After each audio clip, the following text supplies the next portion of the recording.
हरे कृष्णा। कार्तिक मास व्रत कथा महात्म्य में चतुर्थ अध्याय। कार्तिक मास व्रत कथा के चौथे अध्याय में भगवान ऋषि सूत जी नारद जी को आगे बताते हैं कि भगवान मछली के समान रूप धारण कर विंध्यवासी कश्यप ऋषि की अंजलि में आ पहुँचे। मछली ना तो कमंडल और ना ही तालाब में समा रही थी। यहाँ विस्तार से सुने कार्तिक व्रत कथा का चौथा अध्याय। नारद जी बोले, ऐसा कहकर विष्णु भगवान मछली के समान रूप धारण कर विंध्यवासी कश्यप ऋषि की अंजलि में आ पहुँचे। कश्यप ऋषि ने दया करके उन्हें अपने कमंडलू में रख लिया। जब वह उनके कमंडलू में न समा सके तब उन्हें कुएं में डाल दिया।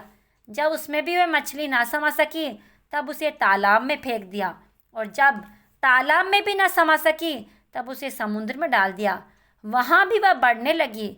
इसके उपरांत उस नारायण रूपी मत्स्य ने शंखासुर को मार दिया। तत्पश्चात उस शंख को हाथ में लेकर बद्रिकारण्य में आ पहुँचे। बद्रीनारायण में सब मुनियों को बुलाकर आज्ञा दी। विष्णु भगवान ने कहा, पानी में इधर उधर फैले हुए वेदों को ढूंढो। शीघ्र ही आप लोग रहस्य युक्त वेदों को जल से निकालकर शीघ्र अतिशीघ्र मेरे पास ले आवे। इतने काल तक मैं देवताओं के साथ प्रयाग में ठहराऊं। राजा प्रतु से नारद जी ने कहा। उसके पश्चात अपने तपोबल से समस्त ऋषियों ने यज्ञ बीजों के सहित सब वेद मंत्रों को ढूंढ निकाला। उन वेदों में से जो जो भाग जिस जिस मुनि को मिला वह भाग उस मुनि का हो गया। तत्पश्चात हे राजन, उसी दिन से उस भाग के वे ऋषि कहलाए। सब वेदों को लेकर मुनिगण प्रयाग में आए और ब्रह्मा जी को उन लोगों ने सब वेद समर्पित कर दिए। सब वेदों को पाकर ब्रह्मा जी बड़े प्रसन्न हुए। तुरंत ही उन्होंने देवता तथा ऋषियों के साथ अश्वमेध यज्ञ किया। यज्ञ के अंत में देवता, गंधर्व, यक्ष, नाग और गुह्यक गण विष्णु भगवान को भूमि में दंडवत करके प्रार्थना करने लगे। देवता गणों ने कहा, हे देव देव, हे जगन्नाथ, हे प्रभु, हम लोगों की प्रार्थना सुनिए। हम लोगों के हर्ष का समय है, इससे आप हमें वरदान दीजिए। इस स्थान में नष्ट हुए वेद पुनः ब्रह्मा को मिले हैं। हे लक्ष्मीपते, आपकी अनुकंपा से हम लोगों को यज्ञ का भाग भी यहाँ मिला है। इसलिए यह स्थान आपके प्रसाद से आज से पृथ्वी भर में सर्वप्रधान पुण्य को बढ़ाने वाला, मुक्ति और भुक्ति को देने वाला होवे। ब्रह्मा हत्यादिक महान पापों का नाश करने वाला आज का यह समय भी परम पवित्र और अक्षय फलदाता हो, ऐसा वरदान हम लोगों को दीजिए। श्री विष्णु भगवान ने कहा, आप लोगों ने जो कुछ कहा वही हमारा भी ध्येय है। जैसा आप लोगों ने मुझसे कहा है वैसा यह ब्रह्म क्षेत्र जगत प्रसिद्ध होगा। सूर्यवंश में उत्पन्न राजा गंगा जी को यहाँ पर लावेंगे और गंगा जी का सूर्य पुत्री यमुना जी के साथ यहाँ पर संगम होगा। आप लोगों तथा समस्त ब्रह्मादिक देवताओं के साथ मैं भी यहीं पर रहूँगा और यह स्थल तीर्थराज के नाम से प्रसिद्ध होगा। यज्ञ, दान, व्रत, हवन, जप और पूजादिक कृत्य यहाँ पर सदा अनंत फल देने वाले और मोक्षदायी होंगे।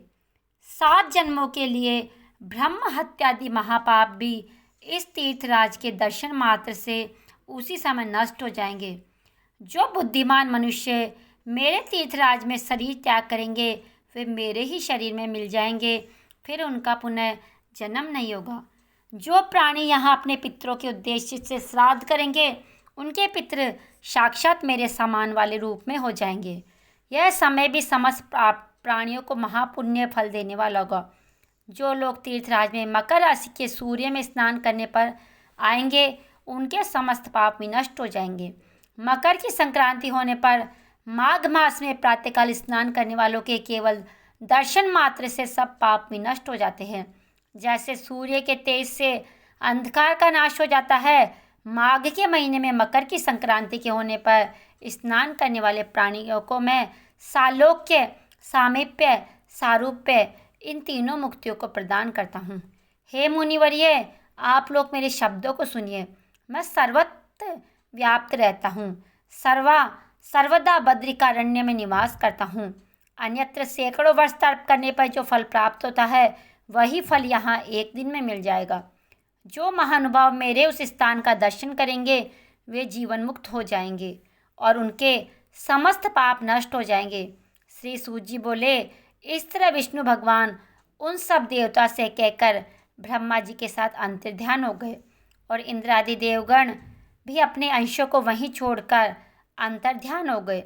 जो कोई प्राणी से शुद्ध मन से सुनेंगे अथवा सुनाएंगे वे तीर्थराज प्रयाग और बद्रिकारण्य जाने के समान फल को प्राप्त होवेंगे।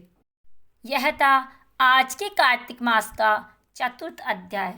आगे के अध्याय सुनने के लिए हमारे चैनल को सब्सक्राइब अवश्य करें और वीडियो को लाइक करना ना भूलें।